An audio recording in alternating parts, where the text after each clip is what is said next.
सब कर खुना एक ही हउए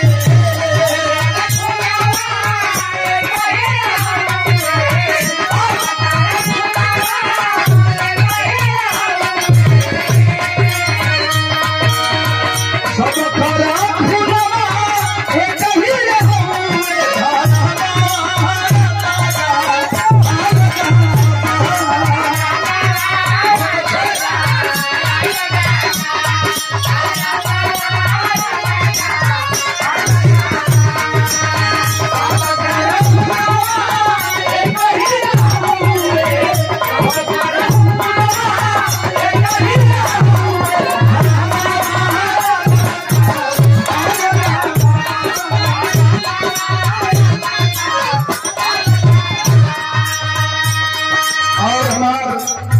बड़े ही अजीज मित्र भी है और भाई भी है। के हुमाई बाबू के चरनिया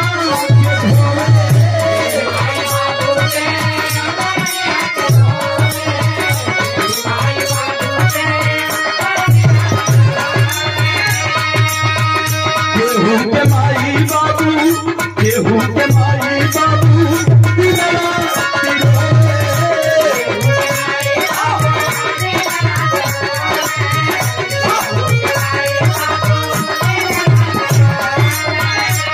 माई बाबू के चरनिया के धोले के माई बाबू दिन राति रोवे।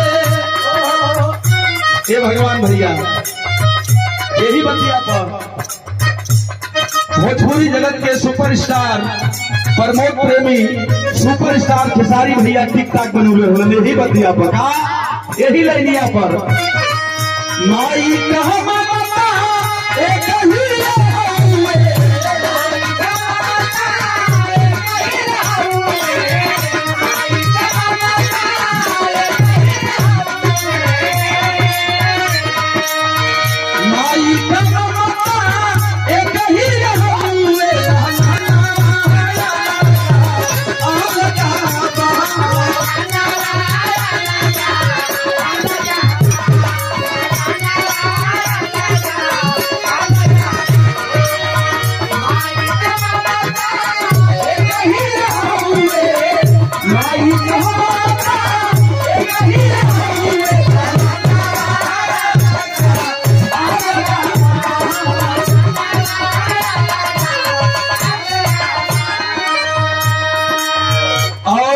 के सम्राट कलाकार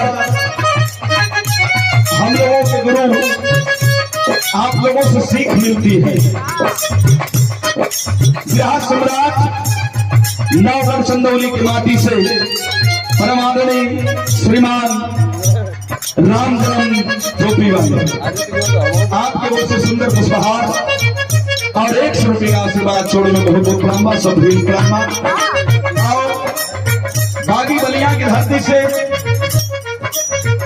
हमारे बड़का भैया विवेकानंद यादव जी आपकी ओर से रहा बहुत बहुत काम करते हैं हमारे करते हैं।